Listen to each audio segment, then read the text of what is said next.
কি করে বুঝবো যে লেবু গাছ এবার রিপোর্টিং করতে হবে? ছাদ বাগানিরা কি কি সিমটমস দেখলে গাছগুলোকে রিপোর্ট করব?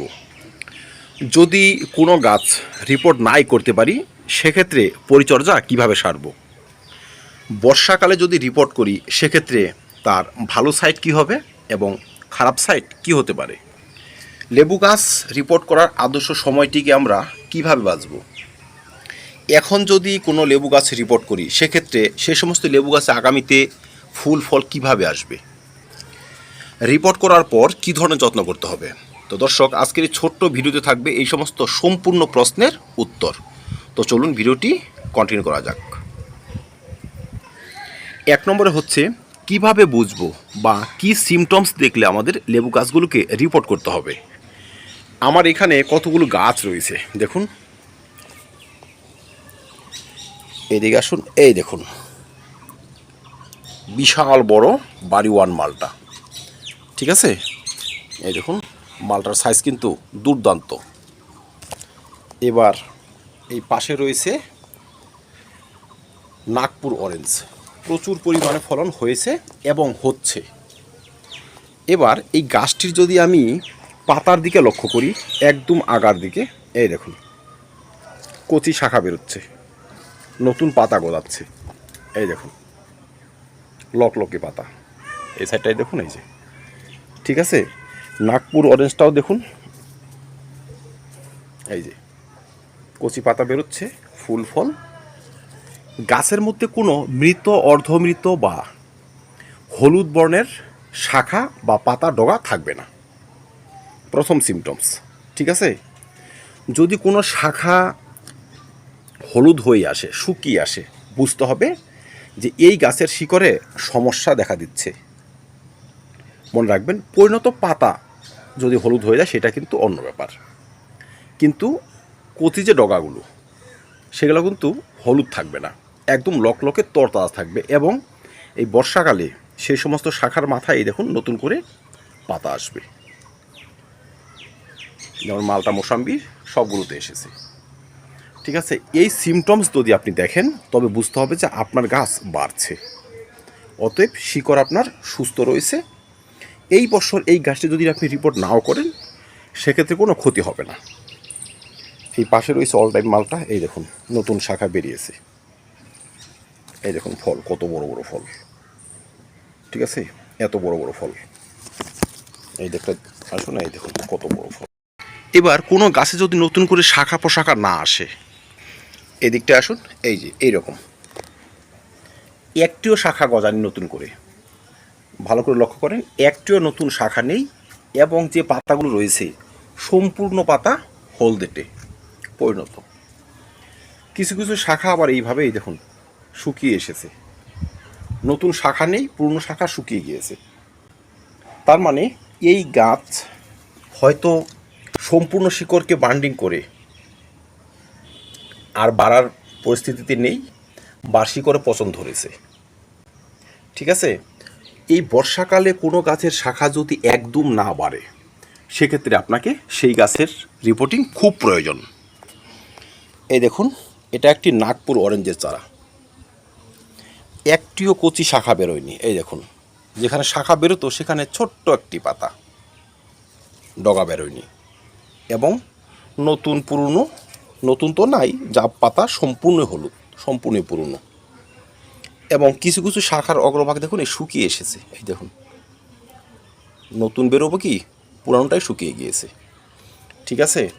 এই সমস্ত গাছকে তোলার পর যে জিনিসটি আমরা লক্ষ্য করব, সেটা হচ্ছে শিকড়ের বান্ডিং। শিকড়ের বান্ডিং হয়েছে মানে শিকড় আর বাড়ছে না। যখন শিকড়ের বৃদ্ধি স্টপ হবে, তখনই গাছের বৃদ্ধি স্টপ হবে। এই গাছকে দ্রুত বাড়ার জন্য প্রয়োজন রিপোর্টিং।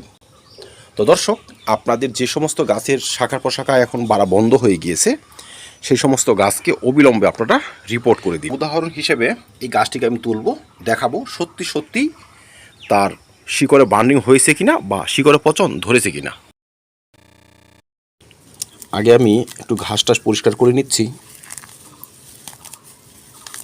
কারণ দর্শক যারা এক্সপার্ট রয়েছি আমাদের মধ্যে, তাদের তো এই সমস্ত নিয়ে কিছু যায় আসে না, তারা ঠিক বুঝে নেবেন। কোন সময় কি করতে হয়। কিন্তু যারা নতুন বাগানি আমাদের মতো, তাদের কাছে কিন্তু এই সময় মেনটেন্সটা খুব গুরুত্বপূর্ণ। কখনো অসময়ে রিপোর্ট করে ফেলি, কখনো সময় চলে যাচ্ছে বুঝতেই পারি না। আর ফুল আসার সময় তার এফেক্ট ফুটে ওঠে। ফুল আসে না, ফুল ঝরে যায়। ফুল কি আসবে, শাখা শুকাতে শুরু করে। তাই সময় মতো রিপোর্টিং বা এই সিমটমসগুলো যদি আমরা একটু দেখে রিপোর্টিং করতে পারি, খুব ভালো হয়। এই দেখুন, এবার চললাম এটা এখান থেকে তুলি। আসুন তুলে নিই। এই দেখুন কি অবস্থা,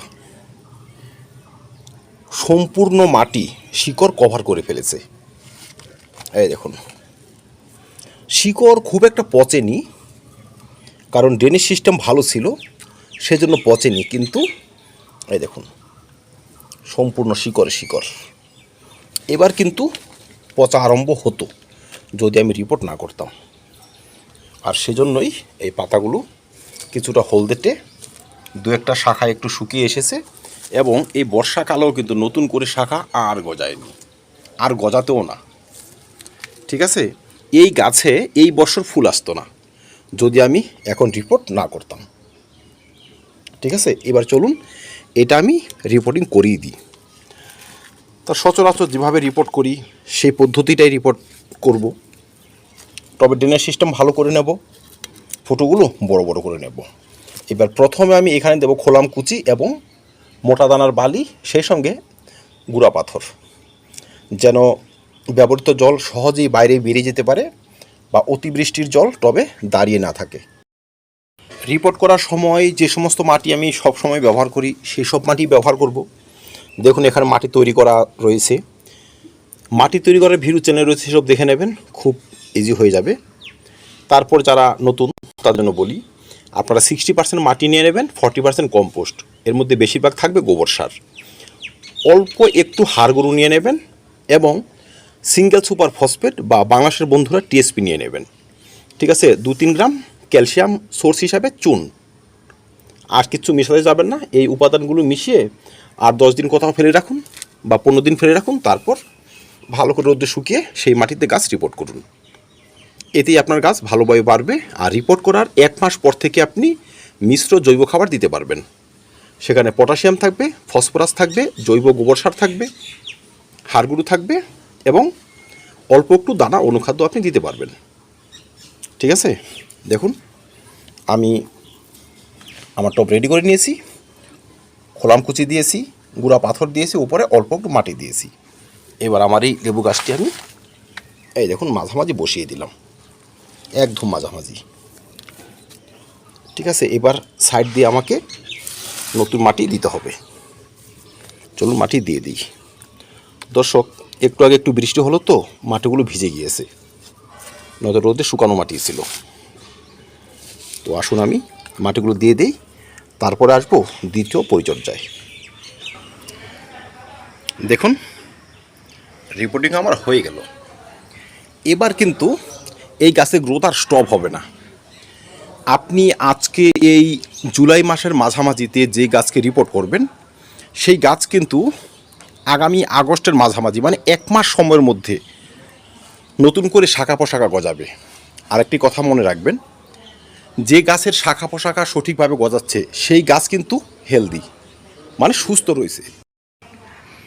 আর আরেকটি কথা হচ্ছে যে এখন যদি গাছের শাখা পোশাখা না গজায়, উল্টে যদি গাছের শাখা শুকিয়ে আসতে শুরু করে, সেই গাছে তো আর ফলন হবে না, সেই গাছে ফুলও আসবে না। ফুল এলেও সেই ফুল ঝরে যাবে। লেবু গাছের মারাত্মক সমস্যা ডাইব্যাক, সেই গাছেই দেখা দেবে। ঠিক আছে, তো আমরা তো ডাইব্যাক চাই না, আমরা চাই গাছের স্বাভাবিক সুস্থতা। আর এখন যে শাখাগুলো বেরোবে সেগুলো কিন্তু এই 4 থেকে 5 মাসের মধ্যে অনেকটা পরিণত হয়ে আসবে, সেই সব শাখাতে ফুল আসবে, সেই সব গাছই ফলন দেবে।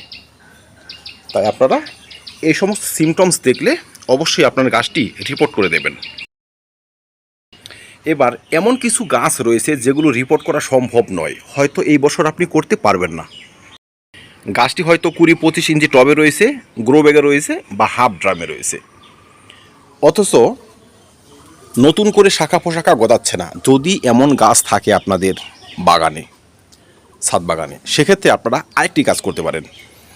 যেমন ধরুন এই গাছটি এই যে পাতাগুলো গজাচ্ছে, যদি না গজাতো, ঠিক আছে, পরবর্তী জন্য তৈরি করার জন্য আমি কি করতাম, এই গাছটিকে আগে এমন পরিষ্কার করতাম, গোড়াটি পরিষ্কার করে দিলেন।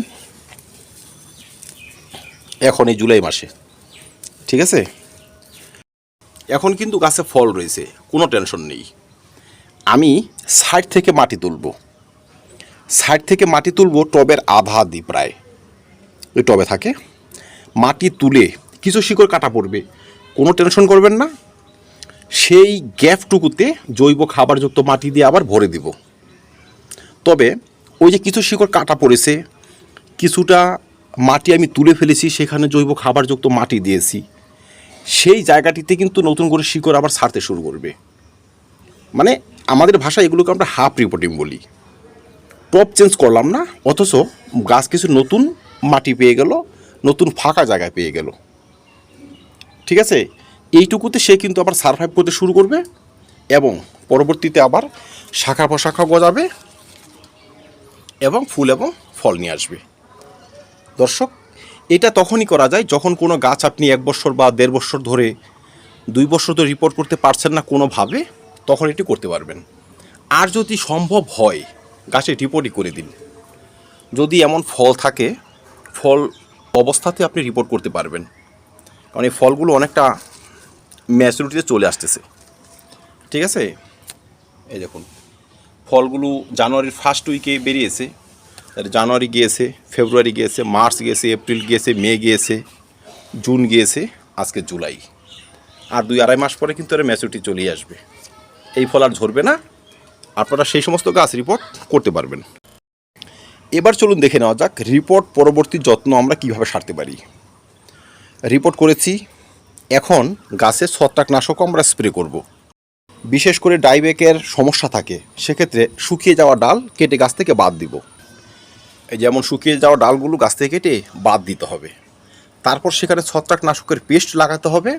এবং শিকড় যদি পচে থাকে, যদি আমার এই গাছটির শিকড় পচে যেত, সেক্ষেত্রে পচে যাওয়া শিকড় কেটে আমি সেখানে ছত্রাকনাশক লাগাতাম এবং টবের মাটিতে ছত্রাকনাশক ঢেলে দিতাম। আপনি ব্লাইটক্স ব্যবহার করতে পারেন, এমিস্টার টপ ব্যবহার করতে পারেন, এখানে সাপ মেনসার ব্যবহার করা যায়। বাংলাদেশের বন্ধুরা আপনাদের পরিচিত ছত্রাকনাশক অবশ্যই ব্যবহার করতে পারবেন, ঠিক আছে। বা জৈব ছত্রাকনাশক ট্রাইকোডার্মা এখানে ব্যবহার করা যায়। যেটাই হোক, আপনাকে শিকড় কাটলে এখানে ঢেলে দিতে হবে, তাহলে শিকড় সুস্থ থাকবে, গাছটি আমাদের আবার দ্রুত গতিতে বাড়া শুরু করবে। রিপোর্ট পরবর্তী 2 নম্বর পরিচর্যা হচ্ছে খাদ্য। দর্শক, প্রথমে বলেছি, আরেকবার বলে দেওয়া ভালো, 1 মাস পর থেকে জৈব খাবার ব্যবহার করতে পারি বা মিশ্র রাসায়নিক এবং জৈব খাবার ব্যবহার করতে পারি। এবার যদি আপনি জৈব মিশ্র খাবার ব্যবহার করতে চান, সেক্ষেত্রে আপনি ব্যবহার করুন হাড় গুঁড়ো, শিং চাছা, অল্প অল্প করে গোবর সার, ভার্মি কম্পোস্ট, অল্প একটু সর্ষের খোল, ঠিক আছে, এসব ব্যবহার করবেন। কলার খোসা গুঁড়ো করে শুকিয়ে সেসব ব্যবহার করা যায়। ক্যালসিয়ামের সোর্স হিসাবে আপনি ডিমের খোসা ব্যবহার করতে পারেন।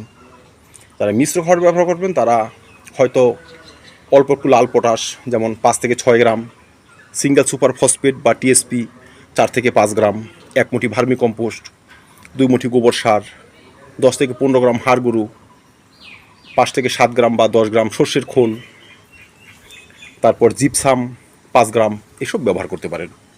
তবে গাছের গ্রোথ ঠিক থাকবে, পরবর্তীতেই কিন্তু এই গাছ আপনাকে প্রচুর পরিমাণে ফলন দেবে। ভিডিওটি শেষ করব একটি কনফিউজ দিয়ে, সেটা হচ্ছে এখন কি গাছ রিপোর্ট করা যাবে? কারণ এখন তো বর্ষাকাল। দেখুন, আজকে যদি তুমুল বর্ষা হয়, সেক্ষেত্রে তো আপনি পারবেন না রিপোর্ট করতে। যদি বর্ষা কমে যায়, জুলাই মাসে রিপোর্ট করতে পারবেন, আগস্টে পারবেন, সেপ্টেম্বরে পারবেন, অক্টোবরে পারবেন। এই সমস্ত সময় লেবু গাছ রিপোর্ট করা যায়, কোনো সমস্যা হয় না। কিন্তু আমার যেটা পার্সোনাল এক্সপিরিয়েন্স বলে, আপনি ফার্স্ট দিকে যদি রিপোর্ট করতে পারেন, গাছকে তার পাতা বা শাখা গজাতে যদি একটু সময় দিতে পারেন, তবে গাছটা অনায়াসে ঝোপালো হবে। আর সেই সমস্ত গাছে কিন্তু বেশি পরিমাণে ফুল আসবে, কারণ কচি ডগায় কিন্তু ফুল আসে না, পরিণত ডগায় ফুল আসে। আর এখন আমি রিপোর্ট করেছি এই যে শাখাগুলো এরা যদি একটু পরিণত হয় সেক্ষেত্রে এই সমস্ত অংশে ফুল আসবে, আমি বেশি করে ফলন পাবো। তাই সম্ভব হলে যেদিন বৃষ্টি হবে না সেই দিন আপনি গাছটি রিপোর্ট করতে পারবেন। গাছ রিপোর্ট শেষ, ছত্রাকনাশক পেস্ট কাটা অংশে লাগিয়ে দেব বা ডাল ছাঁটাই করলে সেখানে লাগিয়ে দেব এবং পুরো গাছে ছত্রাকনাশক স্প্রে করব। সেই সঙ্গে যেহেতু কিছুদিন পরই এ সমস্ত গাছে নতুন কচি পাতা গজাবে, নতুন শাখা গজাবে, তাই আমাদের কিন্তু তখন আবার কীটনাশকও স্প্রে করতে হবে, কারণ কচি পাতায় কিছু সমস্যা আসে। সেই সমস্যার নাম হচ্ছে লিফ মাইনার। লিফ মাইনার কাজই হলো কচি পাতাকে নষ্ট করে দেওয়া। আর আমরা যদি তখন একটি কীটনাশক ভালোভাবে স্প্রে করতে পারি, কচি পাতাগুলো নষ্ট হবে না, সুস্থ থাকবে, শাখাগুলো সুস্থ থাকবে, গাছের কোনো অসুখ বিসুখও হবে না। আর আমরা পরবর্তীতে এই সমস্ত গাছ থেকে পেয়ে যাব বাম্পার লেবুর ফলন। তো দর্শক, রিপোর্টিং নিয়ে কনফিউজ নয়, কনফার্ম হয়ে আমরা রিপোর্ট করব আর গাছ ভরিয়ে রাখবো নানাবিধ লেবুতে। তো ধন্যবাদ। লেবু চাষ সম্বন্ধিত আরও প্রচুর ভিডিও রয়েছে চ্যানেলে, সেসব দেখে নেবেন, চাষ ব্যবস্থা একদম ইজি হয়ে যাবে। ধন্যবাদ। ভিডিওটি ভালো লাগলে লাইক এবং শেয়ার করবেন, চ্যানেল সাবস্ক্রাইব করে পাশে থাকবেন। ভিডিও দেখার জন্য অসংখ্য ধন্যবাদ।